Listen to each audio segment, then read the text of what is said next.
فبأي آلاء ربكما تكذبان. അടുത്തത് അൽ ലത്തീഫ് അൽ ഖബീർ. അൽ ലത്തീഫ് അൽ ഖബീർ എന്നീ രണ്ട് നാമങ്ങളാണ്. ഖുർആനിൽ ഈ രണ്ട് നാമങ്ങൾ ഒരുമിച്ച് കൊണ്ട് ധാരാളം സന്ദർഭങ്ങളിൽ ധാരാളം ആയത്തുകളിൽ വന്നിട്ടുണ്ട്. അൽ ലത്തീഫ് അൽ ഖബീർ എന്നുള്ളത് സൂറത്തുൽ അൻആമിലെ 103-ാമത്തെ ആയത്തിൽ ലാ തുദ്രികുൽ അബ്സാർ വഹുവ യുദ്രികുൽ അബ്സാർ വഹുവൽ ലത്തീഫുൽ ഖബീർ. ഒരു കാഴ്ചയും ഒരു കണ്ണും അവനെ കണ്ടെത്തുകയില്ല, അവൻ എല്ലാ കാഴ്ചകളെയും കാണുന്നവനുമാണ്, അവൻ ലത്തീഫും ഖബീറുമാണ്.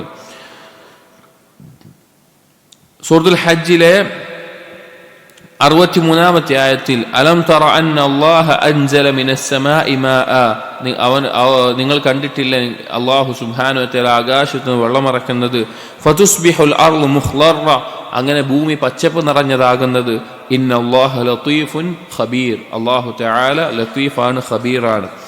അതുപോലെ സൂറത്ത് ലുഖ്മാനിൽ ലുഖ്മാൻ അലൈഹിസ്സലാം തന്റെ മകന് കൊടുത്ത ഉപദേശങ്ങളിൽ ഒരു വാക്ക് 16-ാമത്തെ ആയത്തിൽ കാണാം. യാ ബുനയ്യ, എന്റെ കുഞ്ഞുമകനെ, ഇന്നഹാ ഇൻ തകു മിസ്ഖാല ഹബ്ബത്തിൻ മിൻ ഖർദൽ, കാര്യം എത്ര നിസ്സാരമായിട്ടുള്ളതാണ്, അണുമണി തൂക്കമുള്ളതാണെങ്കിലും, ഫതകും ഫീ സഖറത്തിൻ ഔ ഫിസ് സമാവാത്ത്, എത്ര പാറക്കെട്ടുകൾക്കകത്തും ആകാശത്തിൽ നീ പോയി ഒളിപ്പിച്ചു വെച്ചാലും, ഔ ഫിൽ അർളി യഅതി ബിഹല്ലാഹ്, ഭൂമിയിൽ എവിടെയാണെങ്കിലും അല്ലാഹു അത് കൊണ്ടുവരും. ഇന്നല്ലാഹ ലത്തീഫുൻ ഖബീർ, അല്ലാഹു ലത്തീഫും ഖബീറുമാണ്. അങ്ങനെ ധാരാളം ആയത്തുകളിൽ ഈ രണ്ട് നാമങ്ങൾ ഒരുമിച്ച് വന്നിട്ടുണ്ട്. എന്താണ് ഇതിന്റെ ആശയം?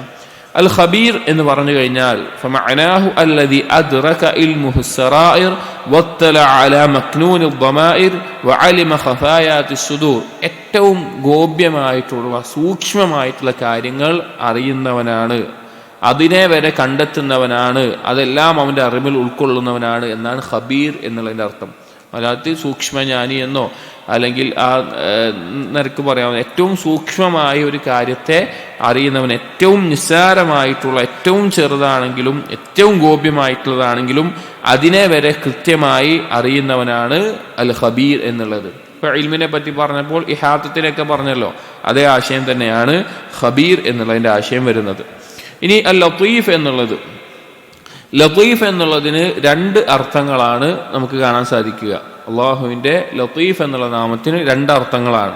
അഹദുഹുമ, അതിൽ ഒന്ന് ബിമഅന അൽ ഖബീർ, ഖബീർ എന്നുള്ള നാമത്തിന്റെ അതേ അർത്ഥം തന്നെ ലത്തീഫ് എന്നുള്ളതിനുണ്ട്. അഥവാ ഒരു കാര്യത്തെ സൂക്ഷ്മമായി അറിയുന്നവനാണ് എന്ന അർത്ഥത്തിൽ ലത്തീഫ് എന്നുള്ള പദം ഉപയോഗിക്കാറുണ്ട്. രണ്ടാമത്തെ നാമം അൽ മഅന അസ്സാനി അല്ലദീ യൂസിലു ഇലാ ഇബാദിഹി വ ഔലിയാഹി മസാലിഹഹും ബിലുത്ഫിഹി വ ഇഹ്സാനിഹി മിൻ തുറുഖിൻ ലാ യശ്ഉറൂന ബിഹാ, അള്ളാഹുവിന് പ്രിയപ്പെട്ട അവന്റെ അടിമകൾക്കും അവന്റെ ഔലിയാക്കൾക്കും അവർക്ക് ഗുണമായിട്ടുള്ള ഉപകാരമായിട്ടുള്ള കാര്യങ്ങൾ ഇഹ്സാനായിക്കൊണ്ട്, നന്മയായിക്കൊണ്ട് അവർ ഒരിക്കലും ചിന്തിക്കാത്ത രീതിയിൽ അവരിലേക്ക് എത്തിച്ചു കൊടുക്കുന്നവൻ. ലത്തീഫ് എന്ന് പറഞ്ഞാൽ അവർക്ക് അള്ളാഹുവിന്റെ ഇഷ്ടപ്പെട്ട പ്രിയപ്പെട്ട അടിമകൾക്കും ഔലിയാക്കൾക്കും അവർക്ക് ദീനിനും ദുനിയാവിനും നന്മയായിട്ടുള്ള കാര്യങ്ങൾ അവർ ഒരിക്കലും പ്രതീക്ഷിക്കാത്ത, ചിന്തിക്കാത്ത രീതിയിൽ അവരിലേക്ക് എത്തിച്ചു കൊടുക്കുന്നവൻ എന്നാണ് ലത്തീഫ് എന്നുള്ള നാമത്തിന്റെ ഒരർത്ഥം. അങ്ങേയറ്റത്തെ അനുകമ്പ കാണിക്കുന്നവനെന്നോ കൃപ കാണിക്കുന്നവനെന്നോ ഒക്കെ ആശയം, അതായത് ആ കാര്യങ്ങൾ എത്തിച്ചു കൊടുക്കുന്നവൻ.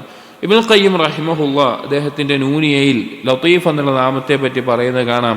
വഹുവൽ ലത്തീഫു ബിഅബ്ദിഹി വലിഅബ്ദിഹി, അല്ലാഹു ലത്തീഫാണ് അടിമയെ കൊണ്ടും അടിമക്കും. വലുത്ഫു ഫി ഔസാഫിഹി നൗആനി, ലുത്ഫ് എന്നുള്ളത് അല്ലാഹുവിന്റെ വിശേഷണമായി പറയുമ്പോൾ രണ്ടിനമാണ്. ഇദ്റാഖു അസ്റാറിൽ ഉമൂരി ബിഖബ്റത്തിൻ, അവന്റെ കാര്യങ്ങൾ സൂക്ഷ്മമായി അറിയുന്നു എന്നതിന്റെ അടിസ്ഥാനത്തിൽ രഹസ്യങ്ങൾ അറിയുന്നവനാണ്. വലുത്ഫു ഇൻദ മവാഖിഇൽ ഇഹ്സാനി, നന്മ ചെയ്യുന്നവൻ എന്നുള്ള അർത്ഥത്തിലും ലുത്ഫിനെ ഉപയോഗിക്കാറുണ്ട്.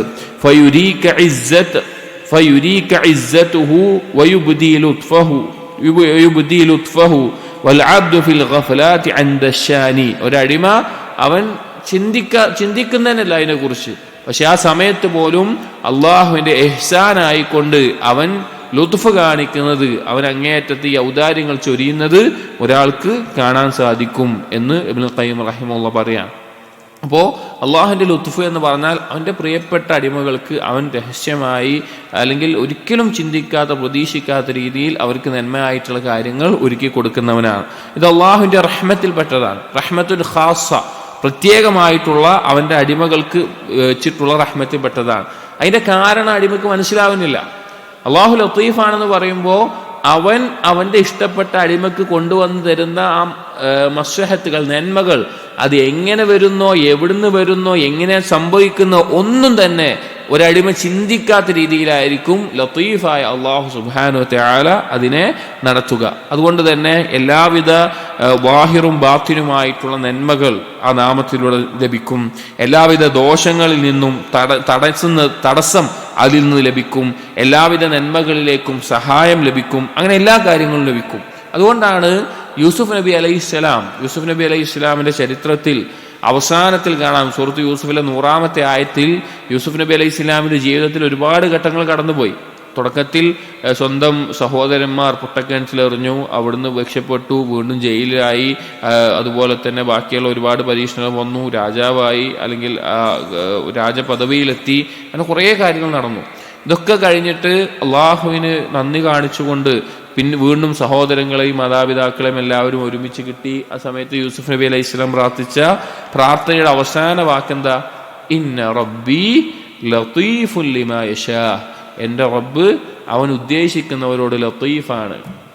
അവൻ ഉദ്ദേശിക്കുന്നവർക്ക് എങ്ങനെയാണ് അവർക്ക് നന്മകൾ കൊണ്ടുവരിക, എങ്ങനെയാണ് അവർക്ക് വിജയം നൽകുക, എങ്ങനെയാണ് അവർക്ക് ഇതുപോലെയുള്ള ഖൈറുകളിലേക്ക് എത്തിക്കുക എന്ന് നമ്മൾ ചിന്തിക്കാത്ത രീതിയിലായിരിക്കും അള്ളാഹു സുബ്ഹാനഹു വ തആല ചെയ്യുക. അതാണ് ലത്തീഫ് എന്നുള്ള നാമത്തിന്റെ അർത്ഥം. ഈ ലത്തീഫ് എന്നുള്ള നാമം യഥാർത്ഥത്തിൽ മനസ്സിലാക്കി കഴിഞ്ഞാൽ അവന്റെ ആ ലുത്തുഫിന്റെ ബാബ് എന്നുള്ളത് വിശാലമാണ്. പല കാര്യങ്ങൾ അതിലേക്ക് ഉൾക്കൊള്ളുന്നതാണ്. അള്ളാഹുവിന്റെ ലുത്തുഫിൽപ്പെട്ട കാര്യമാണ് അള്ളാഹു സുബ്ഹാനഹു വ തആല മുഅ്മിനീങ്ങൾക്ക് പ്രത്യേകമായിട്ട് ഈ കാരുണ്യം ചൊരിയുന്നു എന്നുള്ളത്. അവരെ ഇരുട്ടുകളിൽ നിന്ന്, വഴികേടുകളിൽ നിന്ന് പ്രകാശത്തിലേക്ക് നയിക്കുന്നു എന്നുള്ളത്. ജഹ്ലിന്റെയും കുഫറിന്റെയും ബിദ്അത്തിന്റെയും മഅസിയത്തിന്റെയും പാതയിൽ നിന്ന് ഇൽമിന്റെയും ഈമാനിന്റെയും താഅത്തിന്റെയും പാതയിലേക്ക് വഴി കാണിക്കുക എന്നുള്ളത് അള്ളാഹുവിന്റെ ലുത്ഫിൽപ്പെട്ട കാര്യമാണ്. അതുപോലെ തന്നെ അള്ളാഹുവിന്റെ ലുത്ഫിൽപ്പെട്ട കാര്യമാണ് അള്ളാഹു സുബ്ഹാനഹു വ തആല ഒരു അടിമയുടെ സ്വന്തം നഫ്സ്, അമ്മാറത്തും ബിസ്സു, തിന്മയ്ക്ക് പ്രേരിപ്പിക്കുന്ന നഫ്സിനെ പിടിച്ചു നിർത്താനും ഹവയെ പിടിച്ചു നിർത്താനും അത് അനുസരിക്കുന്ന രീതിയിലേക്ക്, അള്ളാഹുവിനെ അനുസരിക്കുന്ന രീതിയിലേക്ക് മാറ്റാൻ സഹായം നൽകുക എന്നുള്ളത്. യൂസുഫ് നബി അലൈഹി സ്വലാം ജീവിതത്തിലൊക്കെ ഉണ്ടായ പോലെ ഇപ്പൊ ഷഹ്വത്തുകൾക്കും അതുപോലെയുള്ള തിന്മകളിൽ നിന്ന് രക്ഷപ്പെടുത്തി അതിലെല്ലാം പിടിച്ചു നിന്ന് അള്ളാഹുവിനെ അനുസരിക്കുന്ന അവസ്ഥയിലേക്ക് എത്തിക്കുന്ന ആ സഹായം നൽകുന്നത് അള്ളാഹുവിന്റെ ലത്തീഫിൽപ്പെട്ടതാണ്. പാപങ്ങളിൽ സംഭവിച്ചു പോകുന്നുണ്ടെങ്കിൽ അള്ളാഹുവിനോട് അതിന് രക്ഷ തേടുമ്പോൾ നമ്മൾ പ്രാർത്ഥിക്കേണ്ടത് യാ ലത്തീഫ് എന്ന് പറഞ്ഞുകൊണ്ടാണ്. അത് അള്ളാഹുവിന്റെ ലുത്ഫിൽപ്പെട്ട കാര്യമാണ്. അതുപോലെ തന്നെ അള്ളാഹുവിന്റെ ലുത്ഫിൽപ്പെട്ട കാര്യമാണ് അടിമക്ക് അവർക്ക് മസ്ലഹത്തായിട്ടുള്ള, അവർക്ക് നന്മയായിട്ടുള്ള രീതിയിൽ അവർക്ക് റിസ്ക് കൊടുക്കുക എന്നുള്ളത്. അല്ലാതെ അവരുടെ ആവശ്യത്തിനല്ല. അപ്പൊ മനുഷ്യരുടെ അവരാവശ്യപ്പെടുന്നതിനനുസരിച്ചിട്ടല്ല അള്ളാഹു അവർക്ക് റിസ്ക് കൊടുക്കുന്നത്. അവർക്ക് എന്താണോ ഖൈറ് അതിന്റെ അളവിലാണ് അള്ളാഹു തആല റിസ്ക് കൊടുക്കുന്നത്. അത് ലുത്ഫാണ്. അപ്പൊ നമ്മൾ സാധാരണ മനസ്സിലാകാൻ വേണ്ടി ഉദാഹരണം പറയാറുണ്ട്. പിന്നെ ഒരു ചെറിയ കുട്ടി ഉമ്മാനോട് ബ്ലേഡ് ചോദിച്ച് കരഞ്ഞു കഴിഞ്ഞാൽ ആ ഉമ്മ കൊടുക്കില്ല. കാരണം കുട്ടി ചിലപ്പോൾ ബ്ലേഡിൽ വെളിച്ചം തട്ടിയപ്പോൾ അതിൻ്റെ ഒരു തിളക്കം കണ്ടു, അതിൻ്റെ ഒരു ഭംഗി കണ്ടു. അപ്പം അതുകൊണ്ട് അത് നല്ലൊരു കാര്യമാണെന്ന് വിചാരിച്ചിട്ടായിരിക്കും കുട്ടി ചോദിക്കുന്നുണ്ടാവുക. പക്ഷെ യഥാർത്ഥത്തിൽ ആ ഉമ്മാക്കറിയാം എന്താണ് ആ ബ്ലേഡ് ഞാൻ ആ കുട്ടിക്ക് കൊടുത്തു കഴിഞ്ഞാൽ എന്തായിരിക്കും, കുട്ടിയുടെ ശരീരത്തിൽ മുറിവാകുകയും ഇപ്പം അവൻ കാണുന്ന ഈ ഒരു ആഗ്രഹിക്കുന്ന കാര്യത്തിനേക്കാൾ അവന് വേദനയും ബുദ്ധിമുട്ടും അതുകൊണ്ട് അനുഭവിക്കേണ്ടി വരും. അപ്പോൾ ഒരു അടിമയ്ക്ക് അള്ളാഹു സുബ്ഹാനഹു അടിമയെക്കുറിച്ച് പൂർണ്ണമായ അറിവുള്ളത് അള്ളാഹുവിനാണ്. അപ്പൊ നമ്മളൊരു കാര്യം അള്ളാഹുവിനോട് കുറെ ചോദിച്ചു, നമുക്ക് നൽകിയില്ല. യഥാർത്ഥത്തിൽ അള്ളാഹുവിനറിയാം അതവൻ എന്താണ്. അപ്പൊ നമ്മൾക്ക് എന്താണോ ആവശ്യം അതിനനുസരിച്ച് നമ്മുടെ നന്മ പരിഗണിച്ച് നമുക്ക് റിസ്ക് നൽകുന്നവനാണ് അള്ളാഹു തആല. അതുകൊണ്ടാണ് സൂറത്ത് ശൂറയിലെ 19-ാമത്തെ ആയത്തിൽ അള്ളാഹു പറഞ്ഞത് അല്ലാഹു ലത്തീഫുൻ ബിഇബാദിഹി. അള്ളാഹു അവന്റെ അടിമകളോട് ലത്തീഫാണ്.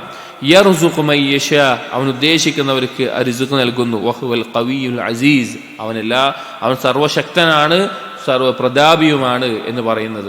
അതുപോലെ തന്നെ സഹോദരങ്ങളെ, അള്ളാഹുവിന്റെ ലുത്ഫിൽപ്പെട്ട കാര്യമാണ് വ്യത്യസ്ത പരീക്ഷണങ്ങളിലൂടെ ഒരു അടിമയെ കടത്തിവിടുന്നു എന്നുള്ളത്. ഒരടിമ അവൻ്റെ ജീവിതത്തിൽ വ്യത്യസ്ത ഘട്ടങ്ങളിൽ വ്യത്യസ്ത പരീക്ഷണങ്ങളിലൂടെ കടന്നു പോകുന്നു എന്നുള്ളത്. ചിലപ്പോൾ ദാരിദ്ര്യമാവാം, ചിലപ്പോൾ സമ്പത്താവാം, ചിലപ്പോൾ ഒപ്പമുള്ളവർ നമ്മെ കൈവെടിയുന്നതാകാം, അല്ലെങ്കിൽ മറ്റ് പാപങ്ങളിലേക്കുള്ള പരീക്ഷണമാകാം, അല്ലെങ്കിൽ വേറെ എന്തെങ്കിലും. ഇപ്പോൾ സുഹൃത്ത് യൂസുഫിൽ വെച്ചിട്ട് നോക്കിക്കഴിഞ്ഞാൽ യൂസുഫ് നബി അലൈഹി സ്വലാം കടന്നുപോയ എന്തൊക്കെ പരീക്ഷണങ്ങളാണ്. എന്തിനാ പരീക്ഷണം? അതൊരു മനുഷ്യനെ അതിൻ്റെ പരിപൂർണതയിൽ എത്തിക്കാനും അവൻ ആ പരീക്ഷണങ്ങളിൽ നിന്ന് പ്രതിഫലം നേടാനും അതിൻ്റെ പരിപൂർണതയിലെത്താനും അവനുള്ള നഈമുകൾ, അവൻ്റെ അനുഗ്രഹങ്ങൾ പൂർത്തീകരിച്ചു കൊടുക്കാനും വേണ്ടിയിട്ടാണ് ആ പരീക്ഷണങ്ങളിലൂടെ കടത്തിവിടുന്നത്. അത് അല്ലാഹു സുബ്ഹാനഹു വ തആലയുടെ ലുത്ഫിൽ പെട്ടിട്ടുള്ള കാര്യമാണ്. അതുപോലെ തന്നെ അല്ലാഹു സുബ്ഹാനഹു വ തആല ലുത്ഫിൽപ്പെട്ട കാര്യമാണ് അവൻ്റെ അടിമകൾക്ക് നന്മയും അറിവും ഈമാനും അതുപോലെ ഖൈറിൻ്റെ ആളുകളെ ഉണ്ടാക്കുന്നതും ഒരാൾക്ക് സ്വാലിഹീങ്ങളായ കൂട്ടുകാർ നൽകുന്നതും സ്വാലിഹീങ്ങളുടെ ഇടയിൽ അവനെ വളർത്തിക്കൊണ്ടുവരുന്നതും ഒരാളുടെ മാതാപിതാക്കളെ സ്വാലിഹീങ്ങളാക്കുന്നതും അങ്ങനെയുള്ള സാഹചര്യങ്ങൾ നൽകുന്നതും എല്ലാം അള്ളാഹുവിൻ്റെ ലുത്ഫിൽപ്പെട്ടതാണ്. അതുപോലെ അള്ളാഹുവിൻ്റെ ലുത്ഫിൽപ്പെട്ടതാണ് ഒരാളുടെ റിസ്ഖ് ഹലാലാക്കി മാത്രം തീർക്കുന്നു എന്നുള്ളത്. അവന് റാഹത്തുണ്ടാകാൻ, അവന് മതിയായതായിക്കൊണ്ട്, അവന് കാര്യങ്ങൾ ആവശ്യകരമായിക്കൊണ്ട് അവന് ഹലാലായ റിസ്ക് മാത്രം അള്ളാഹു തആല നൽകുന്നു എന്നുള്ളത്.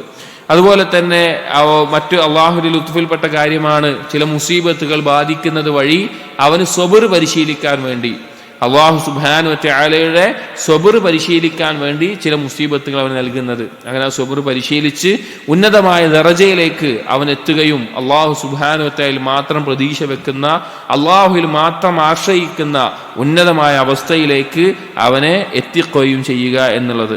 അങ്ങനെ ധാരാളം കാര്യങ്ങൾ അള്ളാഹുവിൻ്റെ അൽ ലത്തീഫ് എന്നുള്ള നാമം കൊണ്ട് സംഭവിക്കുന്നതാണ്. അപ്പൊ ഖബീർ എന്ന് പറഞ്ഞാൽ അലീമിന്റെ ഒന്നുകൂടി സൂക്ഷ്മമായിട്ടുള്ള നാമമാണ് അൽ ഖബീർ എന്ന് പറഞ്ഞാൽ.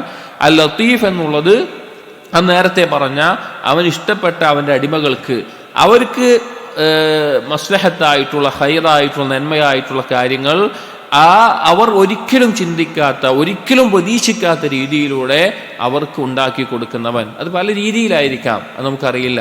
അതുകൊണ്ടാണ് യൂസുഫ് നബി അലൈഹി ഇസ്ലാമിന്റെ ദുആയിൽ അവസാനം പറഞ്ഞ വാക്ക് ഇന്ന റബ്ബി ലത്തീഫുൽ ലിമാ യശാ. അള്ളാഹു എൻ്റെ റബ്ബ് അവൻ ഉദ്ദേശിക്കുന്നവരോട് ലത്തീഫ് ആയിരിക്കും. ലത്തീഫ് എന്നുള്ള രണ്ടർത്ഥം ഉണ്ടെന്ന് പറഞ്ഞു.